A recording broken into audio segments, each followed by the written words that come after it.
നിങ്ങളൊരു അനുഗ്രഹമാണ്. നിങ്ങൾക്കൊരു വഴിയും വാതിലും ദൈവം തുറന്നു തരട്ടെ എന്ന് പ്രാർത്ഥിക്കുന്നു. നിങ്ങളുടെ ജീവിതത്തിൽ ഇങ്ങനെ വചനം കേൾക്കുന്നതിലൂടെ എല്ലാ വഴിയും അടയുന്ന അനുഭവം ആയിരിക്കില്ല.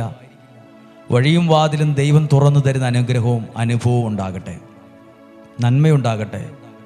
മനസ്സുകൊണ്ട് നിങ്ങളെ അനുഗ്രഹിച്ച് നിങ്ങൾക്ക് വേണ്ടി പ്രാർത്ഥിക്കുന്നു. നിങ്ങളെ സംബന്ധിച്ച് ഇന്ന് ഏതെങ്കിലും ഒരു വിഷയത്തിൽ വല്ലാതെ ഭാരപ്പെടുകയാണോ? ഏതെങ്കിലും വിഷയത്തിൽ നിങ്ങൾക്ക് ഉത്തരമില്ലാതെ കഷ്ടപ്പെടുന്നുണ്ടോ? എന്തു ചെയ്യുമെന്നോർത്താണോ നിങ്ങൾ ഭാരപ്പെടുന്നത്? ദൈവം ഒരു വഴി കാണിച്ചു തരും. ദൈവം ഒരു മറുപടി പറഞ്ഞു തരും എന്നൊരു വചനം നിങ്ങളുടെ ശ്രദ്ധയിൽ കൊണ്ടുവരികയാണ്. അതിനുശേഷം നമുക്ക് ഒരുമിച്ച് പ്രാർത്ഥിക്കാം. സുഭാഷിതങ്ങളുടെ പുസ്തകം 3-ാം അധ്യായം 6-ാമത്തെ വാക്യം.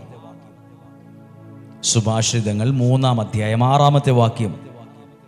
നിന്റെ എല്ലാ പ്രവൃത്തികളും ഏതെങ്കിലും 1-2 പ്രധാനപ്പെട്ട 5 പ്രവൃത്തികളല്ല,